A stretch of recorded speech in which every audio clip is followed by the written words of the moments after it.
Very good morning to everyone. Welcome back at BBVN online class. आज अपन बात करेंगे अकाउंटेंसी क्लास 11th कॉमर्स की। In our previous class we have discussed about the sales book.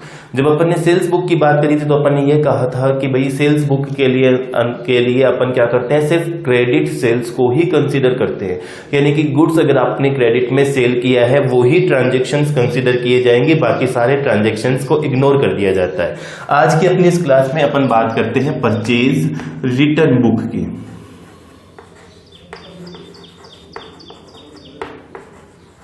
इसी को अपन return outward book भी बोलते हैं। क्या बोलते हैं? Return outward book. अब रिटर्न आउटवार्ड बुक अपन ने पता है, रिटर्न आउटवार्ड का मतलब परचेज रिटर्न ही होता है। ये चीज अपने को क्लियर है, तो अपन उसी हिसाब से इसको रिटर्न आउटवार्ड बुक भी बोल सकते हैं। अब अपने को इस बुक में करना क्या है? फॉर्मेट सेम है, परचेज बुक सेल्स बुक के अकॉर्डिंग सेम फॉर्मेट को बनाना है। बट इसमें आपको करना क्या है? सिर्फ परचेज रिटर्न अगर हुआ है, वो भी क्रेडिट परचेज का परचेज रिटर्न, कैश परचेज का अगर परचेज रिटर्न होता है तो हम कैश वापस इंक्लूड कर लेते हैं उसके अंदर। यानी कि वो अगर कैश इंक्लूड हो जाता है जिस ट्रांजैक्शन में, वो एंट्री कहां चली जाती है? कैश बुक में। पढ़ा है अपन ने। तो क्रेडिट परचेज से रिलेटेड जो परचेज रिटर्न होता है, अगर वो चीज यहां पर अवेलेबल होती है तब हम क्या करते हैं? इसको कंसिडर करते हैं। ठीक है, सिंपल चीज है, सेम चीज फॉलो करनी है जैसा कि अपन ने सेल्स बुक में और परचेज बुक में किया था। अब एक न्यूमेरिकल क्वेश्चंस के थ्रू इसको समझने की कोशिश करते हैं। अपन फॉर्मेट बना लेते हैं। सबसे पहले हेडिंग अपन ने ऊपर लिख रखी है।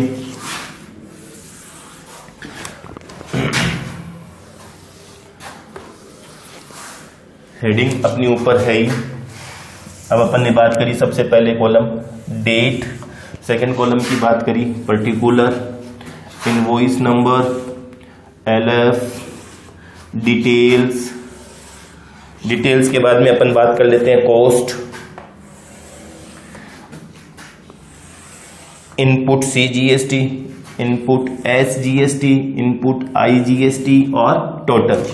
यानी कि पहला कॉलम अपना बन गया डेट, दूसरा कॉलम अपना बन गया पर्टिकुलर्स, तीसरा कॉलम अपना बन गया इनवॉइस नंबर एलएफ, ये कॉलम अपना बन गया details, cost,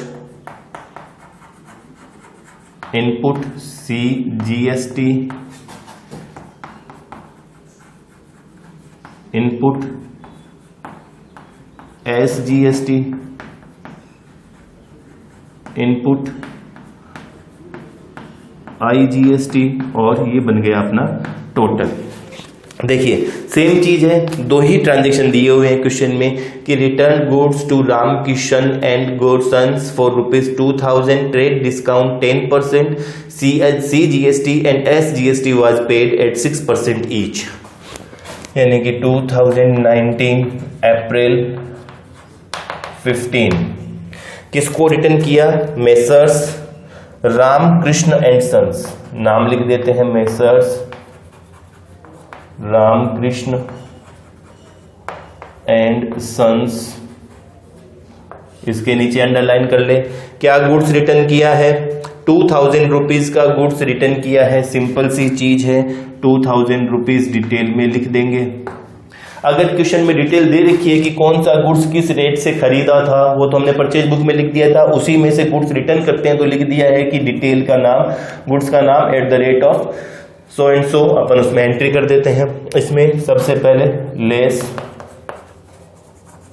trade discount. Trade discount कितना दिया हुआ है क्वेश्चन में? @ 10%। यानी कि इसका 10% 200 रुपीज लेस कर दिया, 1800 हो गया। एड CGST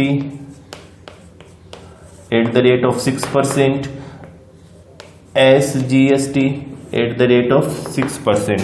यानी कि 108 CGST, 108 ही SGST।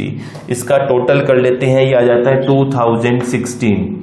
कॉस्ट में वैल्यू आ जाएगी 1800, इनपुट CGST 108, टोटल 2016। नीचे अंडरलाइन कर देंगे यहाँ पर। सेकेंड ट्रांजेक्शन दिया हुआ है अप्रैल 20 को, यानी कि अप्रैल 20। किसको गुड्स रिटर्न किया है? Return goods to Gopal sons, यानी कि मेसर्स गोपाल सन्स, नीचे इसके अंडरलाइन कर दिया। अब गोपाल सन्स को गुड्स रिटर्न किया है 5000 रुपीज का, 5000 रुपीज। ट्रेड डिस्काउंट कुछ है नहीं तो माइनस नहीं करेंगे, add IGST at the rate of 12%, और IGST 12% है, यानी कि इसका 600 रुपीज। इसके नीचे डबल अंडरलाइन, ये हो गया 5600, डबल अंडरलाइन। कॉस्ट अपनी हो गई 5000 रुपीज की, CGST कुछ है नहीं, SGST कुछ है नहीं, और IGST है 600 रुपीज की। टोटल हो गया 5600। नीचे ग्रैंड टोटल कर देंगे। ग्रैंड टोटल जब अपन ने कर लिया तो यहां तो टोटल करने की जरूरत है नहीं, यहां किया 6800, 108, 108, 600, और ये टोटल हो जाएगा अपना 5 और 2 7616, 7616 ये टोटल हो गया। यहां पर भी अपन ने इसको अंडरलाइन कर दिया। यहां लिखना है अपने को परचेज रिटर्न अकाउंट। अब परचेज अकाउंट ऑलवेज डेबिट होता है, तो परचेज रिटर्न अकाउंट क्या होगा? क्रेडिट। सिंपल सी चीज है, यानी कि सारी चीजें उसी तरीके से की है जिस तरीके से अपन ने परचेज अकाउंट, परचेज बुक और सेल्स बुक बनाया था, उसी तरीके से आज परचेज बुक की बात करनी है। अपनी अगली ऑनलाइन क्लास में अपन बात करेंगे सेल्स रिटर्न बुक की। किसकी? सेल्स रिटर्न बुक की। तो सेल्स रिटर्न बुक भी इसी तरीके से प्रिपेयर करेंगे, उसको अपन अपनी अगली ऑनलाइन क्लास में बात करेंगे। तब तक आपको परचेज रिटर्न बुक के, परचेज बुक के और सेल्स बुक के जितने भी न्यूमेरिकल क्वेश्चंस हैं उनको सोल्व करना है, उनकी प्रैक्टिस करनी है। Thank you.